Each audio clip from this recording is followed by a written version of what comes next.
Bismillahirrahmanirrahim. Assalamualaikum warahmatullahi wabarakatuh.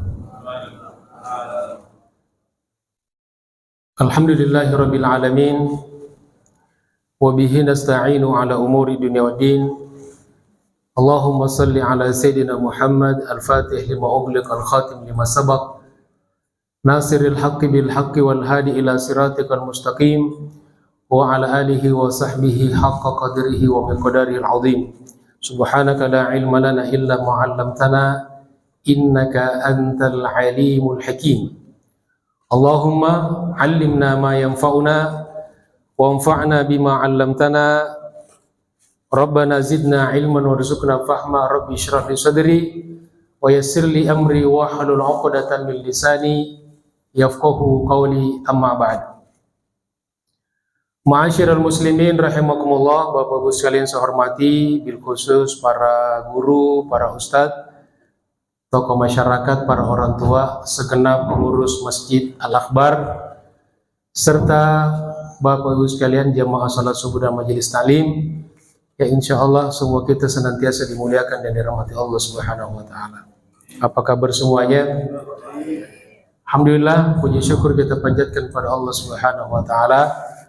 Setelah kita sholat subuh berjamaah dan juga setelah zikir dan doa, kita lanjut ta'lim, kita luruskan niat kita. Mudah-mudahan seluruh ilmu yang kita dapatkan sekecil apapun menjadi ilmu yang bermanfaat dan barokah dunia akhirat. Juga kita mendapatkan keutamaan silaturahim yang insya Allah dengan silaturahim Allah Subhanahu wa taala senantiasa lapangkan rezeki kita dan panjangkan umur kita. Bahkan duduk-duduk kita di masjid ini, kalau kita niatkan i'tikaf, insya Allah duduk kita di masjid ini bernilai pahala di sisi Allah Subhanahu wa ta'ala. Baik Bapak Ibu sekalian, jauh pulau dari Malaka pergi haji ke kota Makkah dengan bismillah, taklim dibuka. Moga semuanya mendapatkan berkah. Masih pengkajian kitab At-Tazkirah karya Imam Al-Qurtubi, wafat 671 Hijriah. Beliau sudah wafat lebih 800 tahun yang lalu. Tapi ilmunya masih bermanfaat sampai sekarang dan insya Allah sampai di generasi-generasi kita selanjutnya. Di kesempatan ini, judul atau tema yang akan kita bahas sesuai dengan kitab aslinya, yaitu bab mata tangqati'u ma'rifatul abdi linnas wa fit taubati wa bayaniha wa man huwa taib. Sudah paham semua kan? Tidak perlu kita terjemahkan. Awah katanya. Baik, kita terjemahkan dan kita pelajari. Jadi bab ini judulnya kapan pengetahuan hamba, pengetahuan manusia kita itu mulai terputus dari orang lain ketika mau meninggal dunia gitu. Jadi ini kan konteksnya berkaitan dengan saat-saat menjelang kematian. Jadi orang yang mau meninggal dunia itu kapan tidak lagi menyadari orang-orang di sekelilingnya dalam konteks hidup dunia, di dunia ini. Kemudian juga di sini bab ini berisi wa fit taubati wa bayanuha atau bayaniha, juga tentang taubat dan penjelasannya, wa man huwa taib, dan siapa orang yang bertobat sesungguhnya. Di kira-kira seputar itu bahasan yang dibahas oleh Al-Qurtubi di bab ini. Nah, kemudian di sini Al-Qurtubi mengutip beberapa riwayat yang berkaitan dengan judul bab. Yang pertama, beliau mengutip satu riwayat hadis dari Ibnu Majah dari sahabat Nabi, yaitu Abu Musa al-Asy'ari. Abu Musa al-Asy'ari berkata, Qala sa'altu Rasulullah sallallahu alaihi wasallam. Saya pernah bertanya kepada Rasulullah sallallahu alaihi wasallam. Jadi langsung murid bertanya kepada gurunya. Gurunya adalah nabi, muridnya adalah sahabat.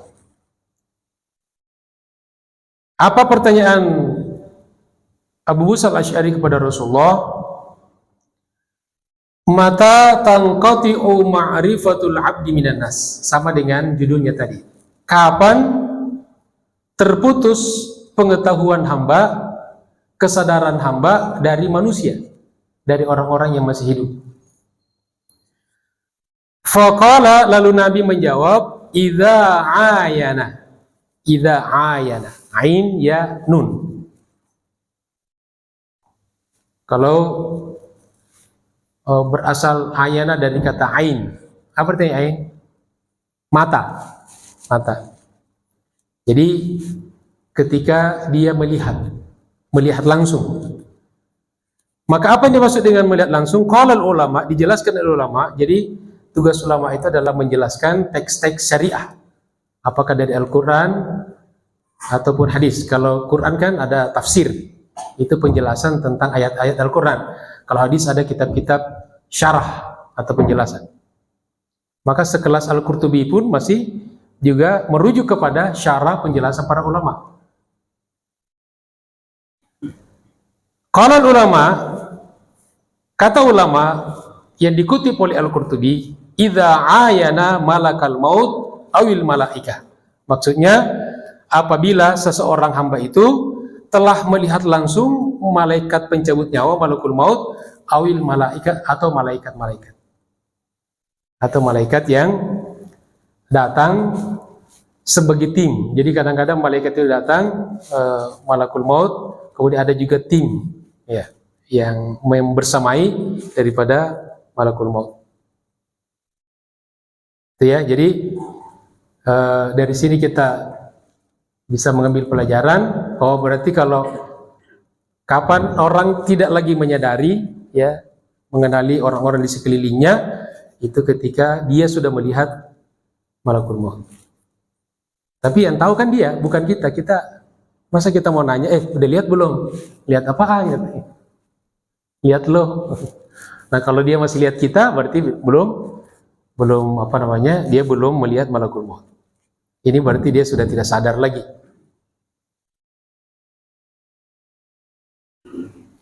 Wa huwa ma'na hadits Tirmidzi marfu'an, dan inilah sesuai makna hadis yang diriwayatkan oleh Tirmidzi marfu'an, berarti hadis Rasulullah SAW.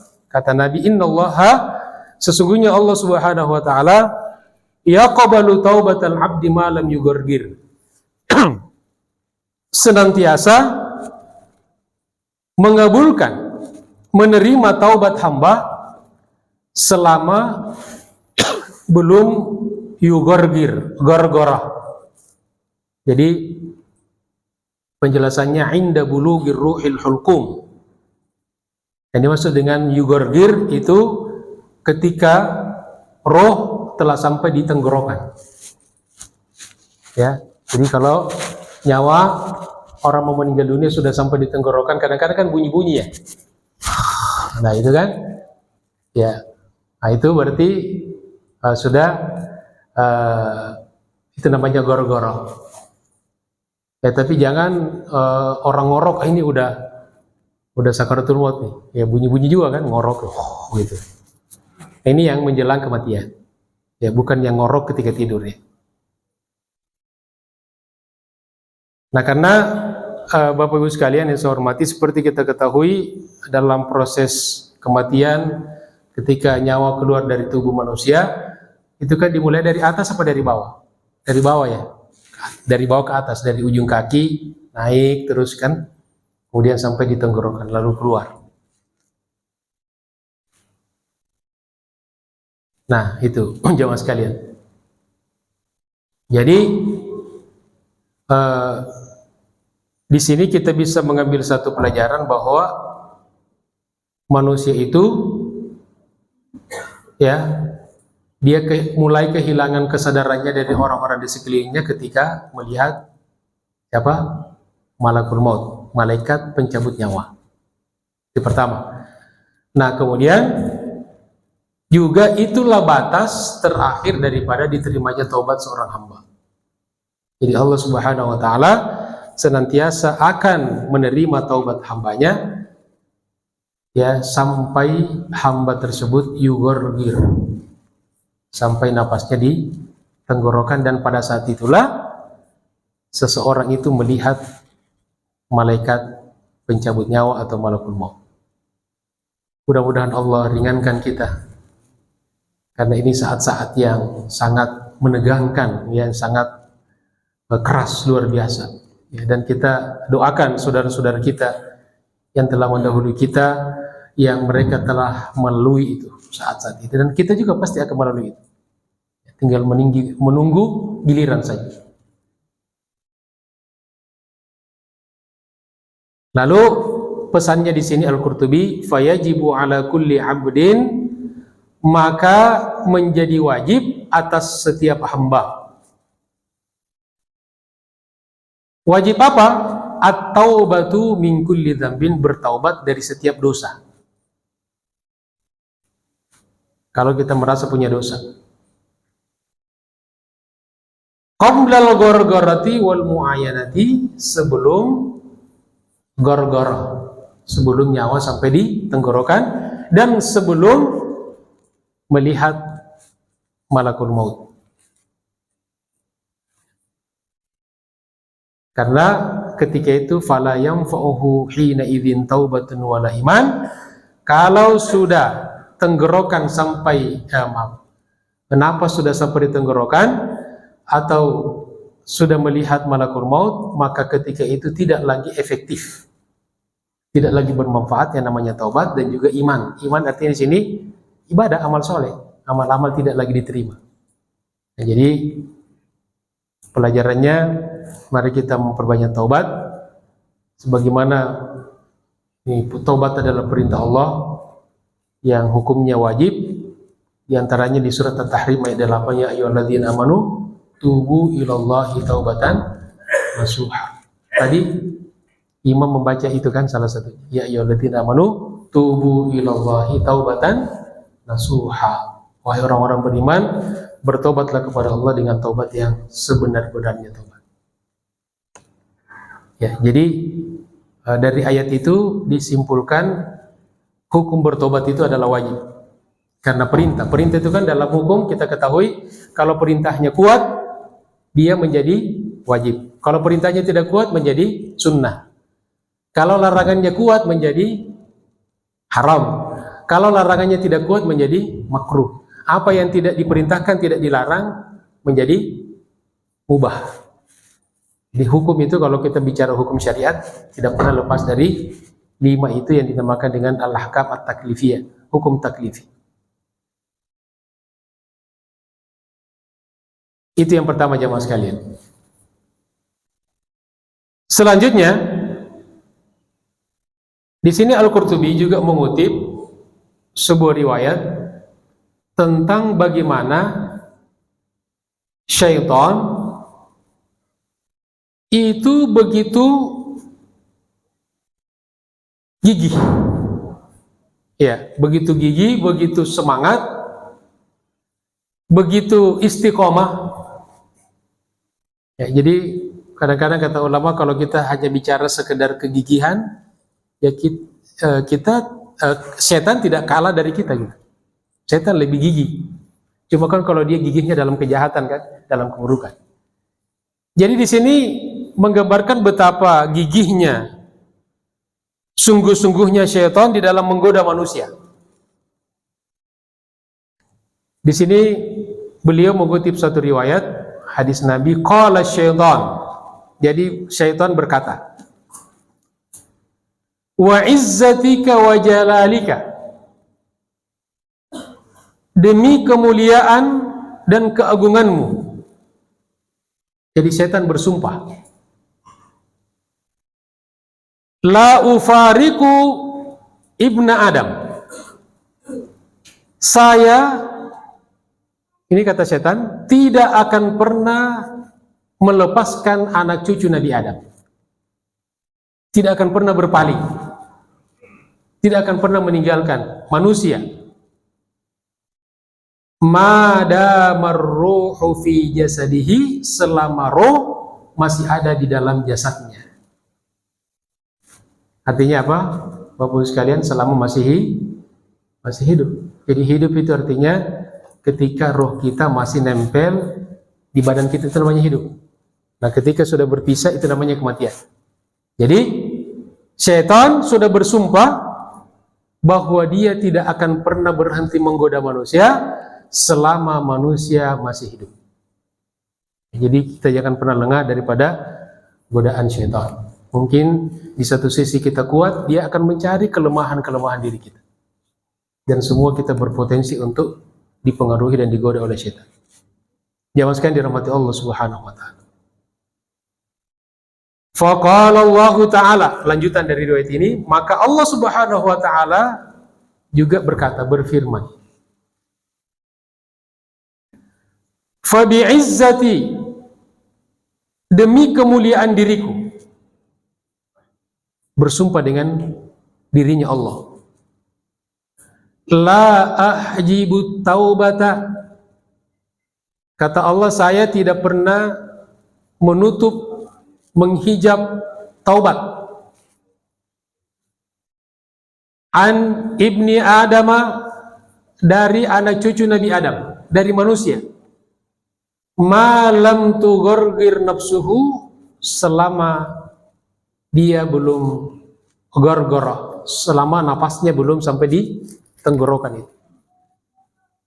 Ya, jadi selama kita belum sakaratul maut, selama kita masih hidup, maka selama itu pula setan akan terus-menerus menggoda, tapi juga Allah terus-menerus akan menerima, memberikan kesempatan kita bertobat. Makanya Nabi, ya, di hadis lain dijelaskan bahwa beliau yang telah dijamin dosa-dosanya diampuni yang telah berlalu dan yang akan datang, tapi beliau apa? Dalam dua hadis, satu hadis mengatakan Nabi dalam satu hari istighfar dan bertobat kepada Allah 70 kali. Satu hadis mengatakan Nabi dalam satu hari bertobat dan istighfar kepada Allah 100 kali. Jadi antara 70 sampai 100 kali. Apakah Nabi berarti dosanya banyak karena banyak tobat, banyak istighfar? Tentu tidak. Tapi ingin memberikan pelajaran pada kita agar kita yang bukan siapa-siapa, Nabi juga bukan, Nabi palsu juga bukan, jarak kita dari Nabi bahkan jauh sekali.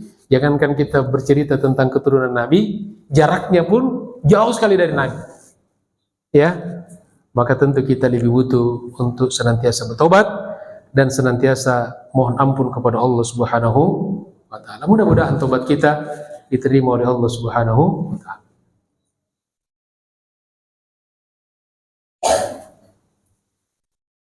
Nah, kemudian Bapak Ibu sekalian yang saya hormati, di sini Al-Qurtubi mengutip beberapa fakta sejarah.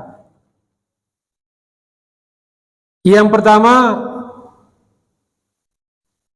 tentang Al-Hasan Al-Basri. Faqad kana Al-Hasan Al-Basri radhiyallahu anhu. Hasan Al-Basri ini adalah tabi'in. Ya, generasi kedua setelah sahabat. Wafat 110 Hijriah. Tahun berapa wafatnya? 110 Hijriah. Jadi jaraknya dengan Nabi hanya kurang lebih 100 tahun. Kalau kita sekarang jaraknya kepada Nabi sudah 1500 tahun kurang lebih. Yaqulu Al-Hasan Al-Basri berkata, apa kata beliau? Istighfaruna yahtaju ila istighfar. Masya Allah. Kata beliau, generasi tabi'in, ya, yang berguru langsung kepada sahabat Nabi. Jadi kalau tabi'in itu tidak bertemu dengan Nabi, tapi bertemu dengan murid-muridnya Nabi langsung, bertemu dengan sahabat. Jadi ilmunya, ibadahnya itu masih sangat orisinil, tidak diragukan lagi. Tapi dia berkata, istighfaruna yahtaju ila istighfar. Istighfar kita ini masih membutuhkan istighfar. Nah, dua makna kata ulama. Nah, ini berarti pertama bahwa istighfar kita itu bukan final. Jadi kan memang amalan-amalan dalam Islam itu kan bukan dilakukan kemudian selesai, tapi proses. Itu yang pertama ya. Yang kedua, pentingnya kita istiqomah di dalam beramal, termasuk dalam istighfar. Makanya Nabi kan mengajarkan kepada kita bagaimana setiap hari beliau rata-rata 70 sampai 100 kali istighfar kepada Allah Subhanahu wa taala. Jadi itu Al-Hasan Al-Basri, generasi tabi'in. Nah, kemudian lalu kata Al-Qurtubi, wafat 671. Jadi berselang 550 tahun. Ya, jadi jaraknya antara Al-Qurtubi dengan Al-Hasan Basri itu berapa? 550 tahun. Ya. Apa kata Al-Qurtubi? Fa idza kana hadza fi zamanihi. Kalau ini terjadi di zamannya, zaman generasi tabi'in, fa kaifa bi zamanina? Maka bagaimana dengan di zaman kita? Zamannya Al-Qurtubi itu tahun abad berapa? Abad 7 Hijriah. Wafat 671, abad 7. Jadi ini segenerasi dengan Al-Qurtubi, ini segenerasi dengan Al-Imam An-Nawawi, penulis kitab Riyadhus Shalihin, dan banyak lagi kitab yang lain. Kalau Al-Imam An-Nawawi itu wafat 676, kalau beliau wafat 671, jadi selisih 6 tahun ya wafatnya, tapi dia satu zaman. Nah, kata Al-Qurtubi, kalau itu di zamannya tabi'in yang dekat kepada Rasulullah, maka bagaimana dengan zaman kita, zaman abad 7? Alladzi yura al-insanu fihi mukibban 'alal ma'asi. Di mana manusia sudah banyak yang terjerembab ke dalam maksiat-maksiat. Jadi maksiat-maksiat itu sudah ada dari zaman dulu kan? Jadi kebaikan begitu dari dulu ada, kita cuma mengulang-ulang saja. Dosa dan kemaksiatan juga dari dulu sudah ada, kita cuma mengulang-ulang saja. Ya. Jadi di zaman Al-Qurtubi sudah ada juga orang bermaksiat, bahkan di zaman Nabi kan ada. Zaman Nabi ada yang mencuri, ada yang berzina, ada yang minum khamar, ya kan? Wa dzulmil ibad, dan juga banyak yang zalim kepada hamba-hamba. Zalim itu biasanya berkaitan dengan masalah muamalah, ya kan? Mengambil hak orang, ya, memfitnah, menjatuhkan, itu kan namanya zulm. Ya, mengambil hartanya, mencuri, korupsi, itu kan semua masuk dalam dzulmul ibad. La yahtadi litaubati, lalu dia tidak mendapatkan hidayah taubat. Nah, makanya taubat itu tidak berdasarkan zaman. Jadi di zaman Al-Qurtubi ada orang yang taubatnya diterima, ada yang tidak diterima. Bahkan di zaman tabi'in pun ada orang diterima taubatnya, ada yang tidak. Apalagi di zaman kita sekarang. Jadi yang taubat saja belum tentu diterima, apatah lagi yang tidak tahu. Yang ibadah saja kepada Allah belum tentu diterima, apalagi yang tidak ibadah. Jamaah sekalian dirahmati Allah Subhanahu wa taala. Lalu lanjut kata Al-Qurtubi, wa ma'dzalika fi yadihi sabhatun. Ya, meskipun demikian, ini menggambarkan di zamannya ya, abad ke-7. Meskipun demikian, Di tangannya kadang-kadang terdapat sabahah. Apa sabahah? Alat tasbih. Jadi tasbih alat menghitung, kalau kita subhanallah itu kan diambil dari tasbih, ya. Tapi juga dipakai tahlil, dipakai takbir. Kalau tasbih kita baca apa? Subhanallah. Kalau tahlil, la ilaha illallah. Kalau takbir, Allahu Akbar. Nah begitu kan? Nah tapi sudah melekat lebih kepada tasbih. Padahal alat itu kan bukan hanya dipakai subhanallah, ya kan? Juga dipakai salawat, dipakai zikir yang lainnya. Nah, meskipun di tangan orang itu, di tangan seseorang ada tasbih. Artinya kalau orang pegang tasbih apa? Apa artinya itu Bapak Ibu sekalian? Artinya orang itu berzikir. Ya kan?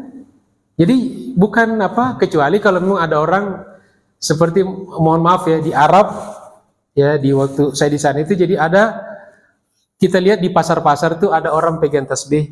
Itu bukan untuk berzikir, tapi kadang-kadang dipakai kode-kode gitu kan. Nah, tapi yang dimaksud di sini tasbih adalah alat untuk berzikir. Jadi kalau ada orang kita lihat pegang tasbih, artinya ini orang ya mau berzikir, atau sedang berzikir, atau sudah berzikir.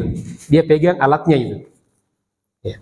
Sekarang kan sudah macam-macam, ada yang elektrik, ada yang digital gitu kan, ada yang manual. Saya lihat tadi di sini juga ada tasbih. Ya. Jadi bukan hal yang baru tasbih itu. Jadi kalau ada orang sekarang baru mempersoalkan alat-alat zikir itu bid'ah, itu tidak ada dulu. Ya, kemudian kita bilang, kamu dari mana aja? Ya, Islam ini sudah lama ada. Nah, kata Al-Qurtubi, meskipun di tangannya ada alat zikir, tasbih, za'iman annahu yastaghfiru min dunubihi, dia merasa bahwa dia memohon ampun kepada Allah dengan dosa-dosanya. Wa qalbuhu ghafilun 'anil i'tibar, tetapi hatinya lalai. Ya. Nah, ini yang saya katakan tadi, jadi kan tidak semua orang yang pegang alat tasbih dia bertasbih. Ya kan? Apalagi yang memang tidak bertasbih. Ya. Ada juga yang bertasbih tapi lalai, mulutnya doang, atau ada juga yang tangannya gerak-gerak. Ya. Ada, tapi bukan di sini. Nah, kemudian kata Al-Qurtubi mengutip dari Al-Imam Ali bin Abi Thalib, wa min huna, dari sinilah kana al-Imamu Ali ibni Abi Thalib radhiyallahu anhu, adalah Imam Ali bin Abi Thalib, sahabat Nabi, menantu Nabi, sepupunya Nabi. Idza ra'a rajulan, apabila beliau melihat seseorang, yusri'u fis sabah, terburu-buru di dalam bertasbih, bil istighfar, jadi astagfirullah, astagfirullah, astagfirullah, astagfirullah. Itu sudah cepat enggak? Cepat enggak cara begitu? Ada yang lebih cepat enggak? Kadang-kadang udah enggak kedengaran. Ya kan? Nah, kalau Ali bin Abi Thalib melihat seseorang terburu-buru di dalam berzikir, misalnya istighfar, astagfirullah, yaqulu lahu, maka Ali bin Abi Thalib akan berkata kepada orang itu, dia panggil, dia berkata kepada dia, hadhihi taubatul kadzabin, ini taubatnya para pembohong. Masya Allah, itu di zaman Ali.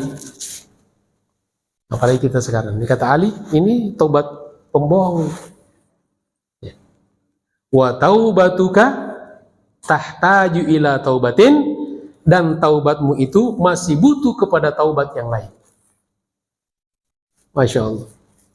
Nah, jadi Bapak Ibu sekalian saya hormati, kalau di zaman Al Hasan Al Basri saja masih mengeluh dia generasi tabi'in, Al Qurtubi abad 7 masih dekat, lebih dekat kepada generasi sahabat tabi'in, kepada Nabi, dia mengeluh seperti itu, maka bagaimana dengan kita sekarang? Makanya kita jangan sampai Bapak Ibu sekalian diarahkan hanya terus mempersoalkan tentang zikir. Ya. Jadi kita bukan lagi waktunya untuk mempersoalkan apakah zikir itu boleh atau tidak. Itu sudah lewat, sudah selesai. Sekarang bagaimana kita memperbanyak berzikir, karena Allah sudah perintahkan kita. Uzkurullah. Dan satu-satunya ibadah yang memakai di balik perintahnya ada aspek kuantitas. Dan zikirlah kepada Allah dengan zikir yang banyak. Kita disuruh sholat enggak? Sholat yang banyak enggak? Hajilah yang banyak, tidak ada. Berzakatlah yang banyak, tidak. Tapi berzikirlah yang banyak. Nah, sehingga kalau ada orang berzikir pakai alat, dia sedang menerapkan firman Allah, perintah Allah, dia pengen berzikir yang sebanyak-banyaknya. Jadi bukan lagi kita sekarang mempersoalkan apakah zikir itu boleh atau tidak. Sekarang waktunya kita memperbanyak berzikir dan memperbaiki zikir kita. Kan begitu pesannya. Sekarang ada orang yang mengarahkan kita untuk terus berpolemik.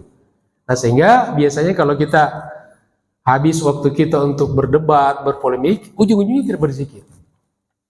Ya, sampai kata ada orang yang antara yang kunut salat subuh dengan yang tidak kunut berdebat sampai tengah malam. Akhirnya dua-duanya tidak salat subuh. Apakah itu yang kita mau?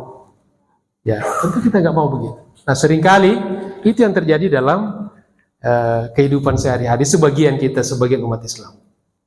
Ya, maskan dirahmati Allah Subhanahu wa taala. Nah, kemudian selanjutnya di sini juga Al-Qurtubi mengutip hadis Nabi tentang taubat. Tadi kan sesuai dengan judulnya. Yang pertama, an-nadamu taubatun. Hadis ini riwayat Al-Bukhari, juga Muslim, juga Ahmad. Hadis Nabi, penyesalan itu adalah taubat. Jadi taubat, salah satu isi pokok daripada taubat itu adalah menyesal. Jadi setelah orang berbuat dosa, kesalahan, lalu dia nyesal, itu taubat. Itu yang terpenting. Kalau orang tidak menyesal, berarti dia belum bertobat. Ini sama dengan hadis Nabi, al-hajju arafah. Haji itu arafah. Apakah haji itu hanya kita di arafah atau ada yang lain? Kalau Bapak Ibu haji cuma ke arafah doang, apa ada yang lain yang kita lakukan? Bukan arafah doang kan? Artinya bahwa arafah itu sangat penting dalam haji. Kalau kita tidak ke arafah, haji kita tidak sah, harus mengulang lagi. Nah, artinya kalau orang bertobat tapi tidak ada penyesalan, dia harus mengulang tobatnya. Tobatnya tidak sah. Itu maksudnya. Kemudian hadis kedua yang berkaitan dengan tobat ini juga diriwayatkan oleh Bukhari Muslim. Kata Nabi, innal abda, sesungguhnya hamba. Kita semua ini adalah hamba.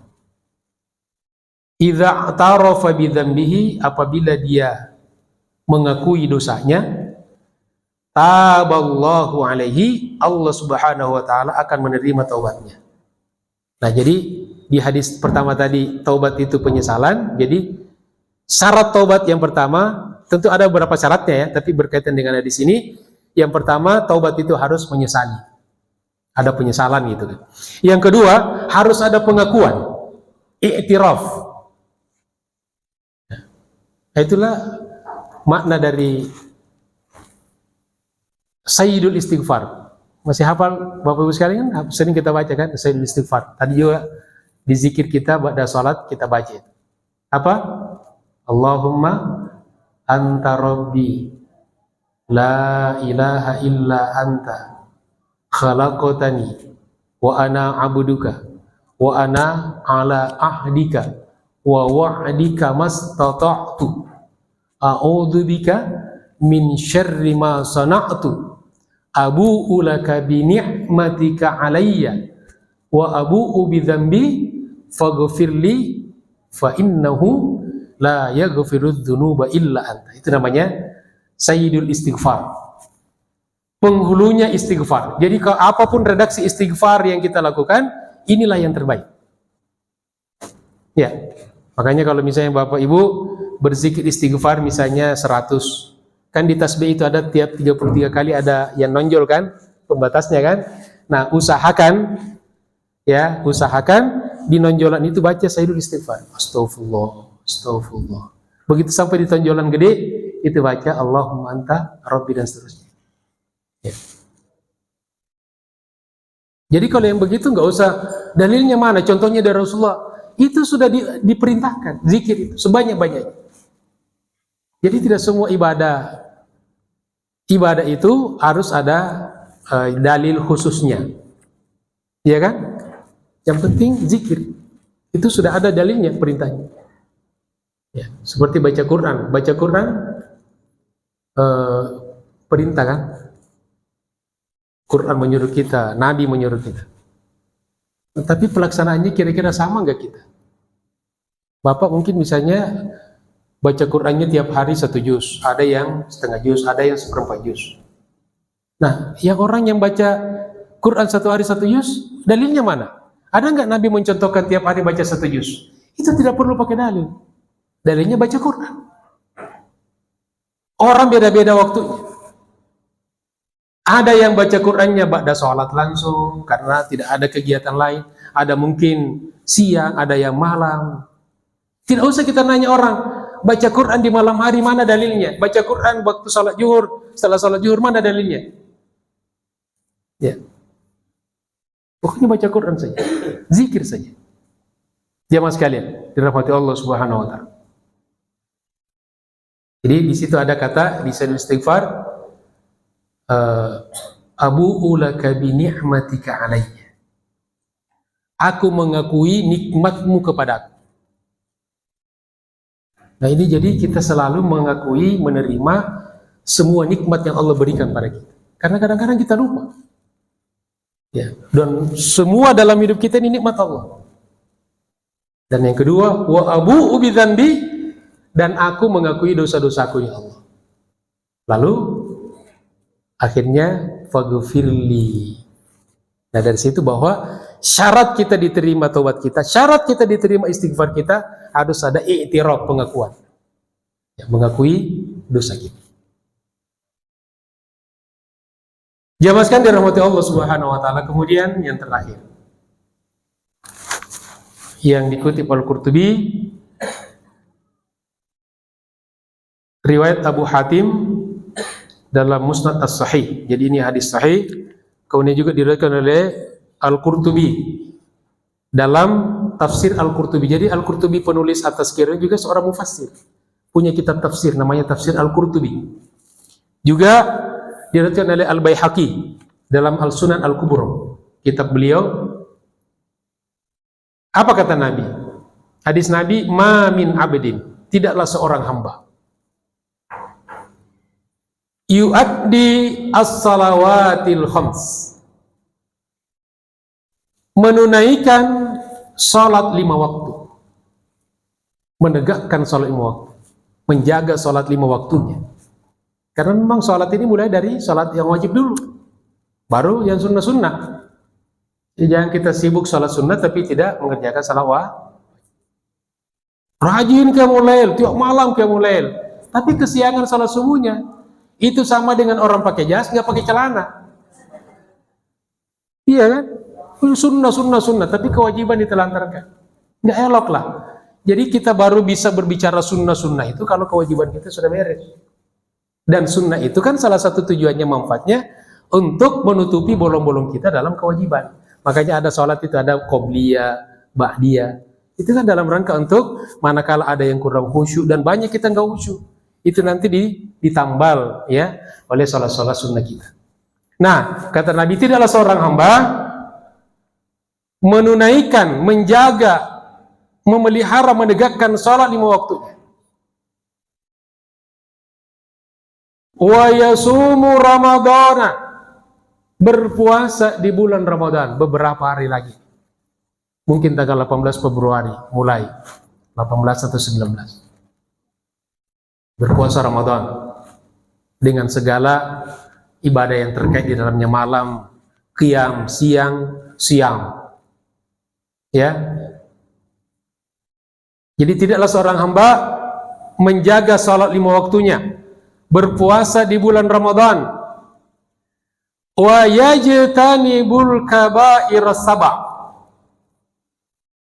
dan menjauhi dosa-dosa besar yang 7 dosa besar. Yang ini dijelaskan oleh Nabi di hadis lain, ini namanya as-sab'ul mubiqat. Jadi 7 dosa yang menghancurkan manusia, membinasakan manusia.